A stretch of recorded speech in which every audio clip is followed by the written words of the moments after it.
నమస్తే, నేను మీ Gopi. Welcome back to our channel. ఈరోజు మనతో వచ్చరికి సినీ ప్రముఖ నిర్మాత చిట్టిబాబు గారు ఉన్నారు. సార్ నమస్తే. సార్ నమస్తే సార్ గత వారం రోజుల నుంచి ఒక టాపిక్ అయితే బాగా వైరల్ అవుతుంది రెండు రాష్ట్రాల వ్యాప్తంగా. ఏంటంటే అది విజయసాయి రెడ్డి గారు, అదేవిధంగా మదన్ మోహన్, శాంతి, వీళ్ళ ముగ్గురు ట్రయాంగిల్ అనేది బాగా వైరల్ అవుతుంది. ఇప్పుడు ఆ పుట్టిన బాబు ఎవరికి పుట్టిండు అనేది ఒక పెద్ద చర్చగా మిగిలిపోయింది. సో దీనికి మీ విశ్లేషణ ఏంటి? నా విశ్లేషణ టోటల్గా రాజకీయం, అంతకన్నా ఇంకోటి లేదు. రాజకీయం తప్పితే మరొకటి లేదు. ఎందుకంటే ఆ మొగుడు మాట్లాడే మాటల్లో ముందేమో అతను ఎవడో నాకు తెలియదు అంటాడు. రెండోది ఏమో మళ్ళీ తర్వాత తెలిసి చూసినాక ఆయన అంటే చాలా గౌరవం అంటాడు. తర్వాత సంతకం పెట్టినాడు, హాస్పిటల్లో సంతకం పెట్టాడు, భర్త ఫాదర్ గార్డియన్గా పెట్టాడు సంతకం. గార్డియన్ పెట్టింది అతను అడిగాను నేను. అతను ఏదో అనుకోకుండా అలవోకగా పెట్టాడంట. ఏం పిచ్చి మాటలు, అలవోకగా ఎవడన్నా 6 చోట్ల పెడతాడా? తండ్రి స్థానంలో 6 చోట్ల పెడతాడు, 6 చోట్ల పెట్టాడు. వాడు ఇది మొత్తం అంతా ఒక డ్రామా చేసి ఇప్పుడు డబ్బులు అడుగుతాడు. డబ్బులు అడగటండి, నువ్వు విడాకులు తీసుకున్నావు, అసలు అమ్మాయిని బదనాం చేయడం తప్పితే, అమ్మాయిని బదనాం చేసి తద్వారా విజయసాయిరెడ్డిని బదనాం చేయాలని రాజకీయ ప్రయత్నం తప్పితే బుద్ధి జ్ఞానం లేదంటే విజయసాయిరెడ్డి మీద పొలిటికల్ వెండేటా, పొలిటికల్ రాజకీయంగా మీరు తీసుకోవాల్సిన కసి దయ్యను ఉంటే అది ఏడవండి మీ రాజకీయంగా. ఇంకొకటి పుట్టిన బాబు ఒక్క నిమిషం చెప్పి రాజకీయంగా ఏడవండి. రాజకీయంగా విజయసాయిరెడ్డిని బదనాం చేయాలనుకున్నారు. జగన్ రెడ్డిని 2 ఏళ్ల క్రితం కేసులో తీసుకొచ్చి ఇప్పుడు మళ్ళీ ఎఫ్ఐఆర్గా వేయించారు. 2 ఏళ్ల కేసులో సుప్రీంకోర్టే దాన్ని సిబిఐకి అప్పచెప్పమని రామకృష్ణరాజు కేసేస్తే సుప్రీంలో కొట్టేశారు సుప్రీంకోర్టులో. దాన్ని తీసుకొచ్చి కూడా ఈయన్ని ఏవన్గా వేసి చేస్తున్నారు రెండిట. నెక్స్ట్ జగన్ అయిపోగా నెక్స్ట్ ఎవరు? విజయసాయిరెడ్డి నెంబర్ 2. విజయసాయిరెడ్డి మీ రాజకీయ క్రీడ, రాజకీయ ఈ డ్రామా చేయండి. మధ్యలో ఒక ఆదివాసీ ఆడపిల్ల, ఆదివాసీ ఆడది, ఆ అమ్మాయి క్లియర్గా నేను డైవర్స్ తీసుకున్నాం, వీడు డైవర్స్ పేపర్ సంతకం పెట్టానంటాడు. కాకపోతే డేట్ నేను ఇప్పుడు మొన్న పెట్టానంటాడు. ఆవిడ 6 నెలలు అంతకుముందే ఇచ్చేసి పెట్టేసుకున్నాం. ఇద్దరు అండర్స్టాండింగ్గా విడిపోదాం అనుకున్న తర్వాత డైవర్స్ పేపర్ సంతకాలు పెట్టుకున్నాక ఈ అమ్మాయి ఇంకొకటి పెళ్లి చేసుకుంది. అతను ఎవరు? రెడ్డి, అతనికి సుభాష్ రెడ్డికి పెళ్లి చేసుకుంది. చెబుతుంది నేను అతను అయిపోయినాక నేను అతను పెళ్లి చేసుకున్నా, అతను బిడ్డను కన్నాను. దాన్ని కాదు విజయసాయిరెడ్డి లాగి ఎందుకు నేను ఈ డ్రామా అంటే వీడు 70 కోట్లు అడుగుతాడేటి ఈ మొగుడు? 70 కోట్లు భరణం విడిపోతే భరణం ఎవరు ఇవ్వాలి? నువ్వు భార్యకి ఇవ్వాలి. అది మన లెక్క, మన కోర్టులో. కాదంట వీడికి 70 కోట్లు ఇవ్వాలంట. వీడి ఆడపిల్లలను వీడు పెంచుకుంటానికట 70 కోట్లు ఇవ్వాలట. అక్కడే అర్థమైపోవట్లా. సో విజయసాయిరెడ్డి పేరుని ఇన్వాల్వ్ చేసి అతను బదనాం చేస్తూ ఉంటే అతను తన పరువు మర్యాదలు పోతాయేమో అని, నాయన నువ్వు ఇగో డబ్బులు అని ఎంతో కొంత ఇస్తాడు అని ఒక డ్రామా కనపడుతుంది తప్పితే నిజాలు కనపడలే. అమ్మాయి చెప్తారు నాకు తండ్రి లాంటోడు అంత వయసు, ఆయన ఈవిని అడ్డు పెట్టుకుని ఆయన భూములు దొబ్బేశాడు అంటున్నారు. అది మీరు గవర్నమెంట్ మీ చేతిలో ఉంది, చెయ్యండి, తప్పుంటే పట్టుకోండి. ఇప్పుడు ఒక్క మాట సార్, ఆ పుట్టిన బిడ్డ కనబడట్లేదు అంటే వీళ్ళు అరుచుకుంటున్నారు, వీళ్ళు మీడియాకి ఎక్కుతున్నారు. బట్ ఆ పాపను ఎక్కడ చూపెట్టలేదు. ఎందుకంటారు? ఆ బాబుని మీకు ఒక ఆహారం అయ్యాయి. ఒకళ్ళ జీవితాల్లో అడుగు పెట్టేసి వాడు దరిద్రులు రాజకీయంగా దౌర్జన్యం ఆ ఆదివాసీ ఆ అమ్మాయి జీవితం ఏంటి అది ఆలోచిస్తున్నారా మీడియా? ఎంతసేపు విజయసాయిరెడ్డి వాడు బిడ్డ పుట్టింది, వీడికి పుట్టిన బిడ్డ విజయసాయిరెడ్డి డిఎన్ఏ గాడిది గుడ్డు గంగారు పాసు మాటలు మాట్లాడడం. ఆడపిల్ల ఆడది ఆదివాసీ కష్టపడి ఆదివాసీ పుట్టి అక్కడ పుట్టి ఈ స్థాయికి ఒక ఆఫీసర్ స్థాయికి ఎదిగిందంటే ఎంత కష్టపడితే వచ్చింది. ఆ అమ్మాయి జీవితాన్ని ఎవడో మొగుడు ఇంకోటి పెళ్లి చేసుకున్నానని చెబుతాండి, వాడిని ఇంకోటితో బిడ్డను కమ్మింది, మళ్ళీ ఆ బిడ్డ వీడికి పుట్టలేదు వాడికి పుట్టింది అని ఆ అమ్మాయిని మొత్తం 10 మందితో పడుకున్న ఒక పతిత అన్నట్టు ఆ అమ్మాయి జీవితాన్ని భ్రష్టు పట్టిస్తున్నారు. డిఎన్ఏ అడుగుతారు. ఇదే మాట నేను తిరిగి అడిగితే డిఎన్ఏ ఆనాడు అసెంబ్లీలో చంద్రబాబు భువనేశ్వర్ని గురించి అడిగినప్పుడు ఆ రోజు డిఎన్ఏ అడిగారా? అయ్యో ఆడ కూతుర్ని లాగుతారా, ఇంట్లో ఆడపిల్లలని కుటుంబంలో ఆడపిల్లలు బయటికి లాగుతారా అని అన్నారు. మేము తిట్టాను. అలాంటి నేను అనేక డిబేట్లో తిట్టాను. తప్పు, ఇది రాజకీయం కోసం ఇంట్లో ఆడవాళ్ళని బయటికి లాగి అల్లరి చేయడం తప్పు అని చెప్పి తిట్టాం. అదే మాట ఇవాళ మీరు అనాలి కదా. అంటే డిఎన్ఏ ఆ రోజు ఎందుకు అడగల? మరి ఆ రోజు డిఎన్ఏ అడిగి ఉండొచ్చు కదా.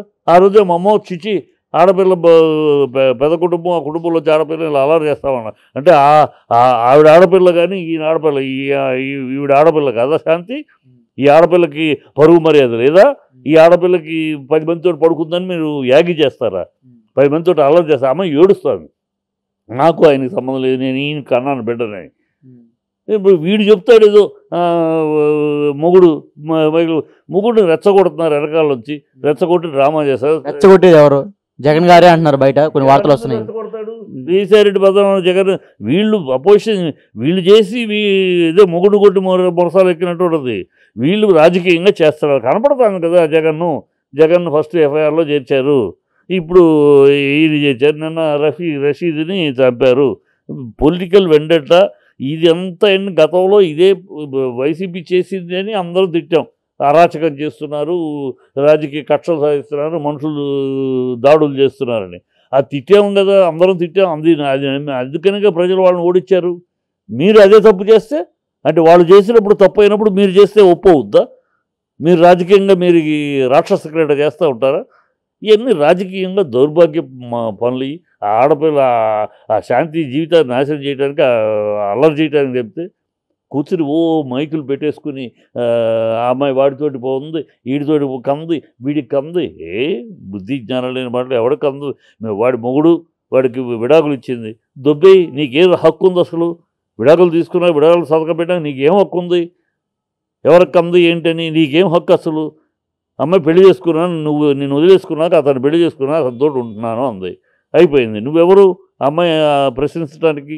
విడాకులు తీసుకొని నువ్వెవడు? అన్యుడు, నువ్వు పరాయివాడివిగా. అంటే ఇంకొకసారి ఒక ఫోటో అయితే బాగా వైరల్ అవుతుంది. విజయసాయిరెడ్డికి ఆ పుట్టిన అబ్బాయిలాగా సేమ్ పోలికలు ఒకేలాగా ఉంది, ముక్కు ఒకేలాగా ఉంది, కళ్ళు ఒకేలాగా ఉంది, సోషల్ మీడియాలో కొంతమంది పెట్టిన వేస్ట్ ఫోటోలు చెప్పుకోవచ్చు. సో వాళ్ళ ఈ మాటలు మాట్లాడి రాసేవాడి చెత్త నా కొడుకులు చెప్పు తీసుకుని పట్టాలి. వీడికి పసిక నెల పిల్లలకు వీడికి ముఖ కవళికలు తెలుస్తాయా? వీడేమో పెద్ద ఎవరికి తెలుస్తాయా ముఖ కవళికలు? పెద్ద ఏదాకా తెలుస్తా, 10 ఏళ్ళు వచ్చేదాకా తెలీదు. ఏమో వీడికంటే మొక్కలు పసిపిల్లప్పుడే వీడికి మొక్క చెప్పు తీసుకుంటాను నా కొడుకుల్ని. బుద్ధి లేని మాటలు, బుద్ధి జ్ఞానం లేని చెత్తరా కొడుకులు అవగాళ్ళు తీసుకొచ్చి నన్ను అడుగుతారు. దరిద్రుడు వాళ్ళు ఎవడో మాటలు మాట్లాడినాడు, ఎవడు చెప్పినాక ఆ మాటలు మాట్లాడు. సోషల్ మీడియాలో పోస్టులు కొన్ని వైరల్, దరిద్ర సోషల్ మీడియాలో చండాలపు నా కొడుకులు. ఆడు వైరల్, అనవసర వైరల్ ఎంగిలి కూటికి ఆశపడే నా కొడుకులు ఎగ్గిలి కూటికి ఆశపడుతున్నారు. దానివల్ల ఏదో ఇలాంటి దరిద్రపు మాటలని పెట్టేసేసి దానికి వ్యూస్ వస్తాయి. ఆ వచ్చే కక్కుర్తి, దాని మీద వచ్చే కక్కుర్తి, ఆ ఎంగిలి కూడికి ఆశపడే దౌర్భాగ్యులు రాసే ఇవన్నీ చండాలు నా కొడుకు. అమ్మ బాబుకు పుట్టినోళ్ళు కాదు, అమ్మ అబ్బా వద్దు అంటే అర్ధరాత్రి అమావాస్య పుట్టిన చన్నాసులు చండాలు రాసే మాటలు ఇవన్నీ. సో ఓవరాల్గా వీళ్ళ ట్రయాంగిల్లో మీరేం చెప్తారు? ఎవరి వైపు న్యాయం ఉందంటారు? మొత్తం ఎవరి వైపు అమ్మాయి వైపే న్యాయం ఉంది. ఆ అమ్మాయి వైపు ఒక ఆడపిల్ల కట్టదాడి పెట్టుకుని చెప్తోంది, నేను అతను వదిలేసాను, విడాకులు సంతకం ప్రతి దాంట్లో అతను కాంట్రడిక్షన్. విడాకులు సంతకం పెట్టానంటాడు, కానీ ఇప్పుడు కాదు, నేను అప్పుడు కాదు ఇప్పుడు పెట్టానంటాడు. ఎప్పుడు పెడితే సంతకాలు పెట్టావు కదరా సన్నాసి, సంతకాలు పెట్టినాక విడాకులు అయిపోయినట్టే కదరా. ఇంకా ఏంటి ఇప్పుడు 70 కోట్లు ఎందుకు అడుగుతావు? నువ్వు ఎందుకు అడుగుతున్నావు? బ్లాక్మెయిలింగ్ కాకపోతే 70 కోట్లు భరణం ఎక్కడన్నా మొగుడు ఇస్తాడు. 3 పిల్లలు ఉన్నారు, పిల్లల్ని కోర్టు ఎవరికి అప్పచెప్తే వాళ్ళకి, నీకు అప్పచెప్తే నువ్వు భరణం ఇస్తావు, తనకు అప్పచెప్తే నువ్వు తనకిస్తావు. ఎంతగా తల్లి దగ్గర బిడ్డలు ఉంటే తండ్రి ఇస్తాడు, తండ్రి దగ్గర బిడ్డలు ఉంటే తల్లి ఉద్యోగం చేస్తాడు, తల్లి ఇవ్వదు, తల్లి ఉద్యోగం చేస్తుంది తల్లి ఇస్తుంది. లేదు ఇద్దరు కాదు హాస్టల్లో పెట్టారంటే ఆ ఖర్చు ఇద్దరు పంచుకుంటారు. నీకు 70 లక్షలు 70 కోట్లు. శాంతి అని విజయసాయిరెడ్డి గారు కలిసి ఉన్నట్టుగా ఒక ఫోటోలు కూడా బాగా వైరల్ అవుతుంది. చాలా ఉంటాయి ఫోటోలు. ఆవిడ ఆయన ఎంపీ, ఆవిడ ఉద్యోగ ఆఫీసరు. ఎందుకు కలవరయ్యా? అంటే నైట్ టీషర్ట్ వేసుకొని ఫ్యాంట్ వేసుకుని అమ్మాయి నైట్ టై షర్ట్ తీసుకుంటే బెడ్రూమ్లోకి వెళ్ళి భజన చేస్తాయి. ఏం మాట్లాడుతున్నారే? ఉంటే అంటే నైట్ డ్రెస్లో ఉంటే భజన చేయడానికి వెళ్ళినట్టేనా? ఏం పిచ్చి వాగుళ్ళయి? బుద్ధిజానం నైట్ డ్రెస్లో ఉన్నాడు. అలాంటి ఫోటోలు బాగా అట్లా సోషల్ మీడియాలో పబ్లిక్గా పెట్టేది ఎవరంటారు? వీళ్ళే అపోజిషన్ పార్టీలే కావాలని రూలింగ్ వాడు బదనాం చేయడానికి పెడుతున్నారు. ఎక్కడి నుంచి ఇదే పని చేస్తున్నారు. ఎన్నికలు అయిన కాడ నుంచి ఇదిగో నేను రషీద్ చంపడం కానీ చూస్తున్నాం కదా. చాలా అసహ్యమైన విధానం నడుస్తుంది ప్రభుత్వం. ఇవి నిన్నటిదాకా ఇదే తిట్టారు, వాళ్ళు అరాచకం చేస్తున్నారు, వైసీపీ అది చేస్తుంది, ఫ్యాక్షన్ చేస్తుంది అని అన్నారు. ప్రజలు నమ్మారు, మీ మాటలు నమ్మేవాళ్ళు. ఇవాళ మీరు చేస్తుంది ఏంటని మీరు అదే దౌర్భాగ్యం చేస్తున్నారు కదా. వాళ్ళు చేసినప్పుడు వ్యభిచారం అన్నప్పుడు, మీరు చేసినప్పుడు సంసారం ఎట్లా అవుతుంది? వాళ్ళు చేసిన తప్పు అపరాధం అన్నప్పుడు మీదే అవుతుంది కదా. మీకు బుద్ధి ఉండాలి కదా. రెడ్ బుక్ అని ఒకటి పెట్టుకునేసి అడ్డదిడ్డంగా ఇష్టం వచ్చేట్టు చేస్తాం మేము అంటే ప్రజలు అలా చూస్తూ ఊరుకోరు. రిబెల్ అయితే మళ్ళీ ఎక్కడ అల్లకలవలం అయిపోతుంది ఆంధ్ర రాష్ట్రం. అది బుద్ధి జ్ఞానం ఉండాలి. మన అధికారంలో వచ్చింది, మీకు ప్రజల అధికారం వచ్చింది ఇది కాదు. ఈ దాడులు చేయమని వాళ్ళని చంపమని వీళ్ళని చంపమని కాదు. మీరేదో చెప్పారు, మేము సూపర్ 6 అన్నారు, ఇంకోటి అన్నారు, 32,000 అమ్మాయిల్ని కాపాడుతానని తనన్నాడు, స్పెషల్ స్టేటస్ అయ్యి నువ్వు తీసుకొస్తావు అని చెప్పి నమ్మారు. ఇవాళ అవకాశం వస్తే అవి చేస్తారని నా ఎదురు చూస్తారు. అవి చెయ్యండి. ఊనే వాళ్ళు చేసిన తప్పు అని అరాచకం చేస్తున్నారు, అది చేస్తున్నారు వాగారు కదా. ఇప్పుడు అదే తప్పు మీరు చేస్తే మీకు బుద్ధి జ్ఞానం లేదా? అదే తప్పు మీరు ఎందుకు చేస్తారు? మీరు పరిపాలించండి. వాళ్ళు చేసిన తప్పనే కదా ప్రజలు ఒప్పించారు. మీరు ఒప్పించినాక ఆ తప్పు మీరు చేస్తారు ఎందుకు? ఇది ఓన్లీ రాజకీయ క్రీడ. దీనికి వాళ్ళ ఛానల్స్ ఉన్నాయి. వీళ్ళ లోపలికి వెళ్ళి వాళ్ళిద్దరూ పడుకుని ఉండగా వీళ్ళ దగ్గర ఉండి లైట్ వేసి చూసినట్టు, బ్రోకర్ నా కొడుకులు పనిచేసినట్టు వీళ్ళు ఈ మాటలు మాట్లాడడం చెప్పు తీసుకుని కొట్టాలి.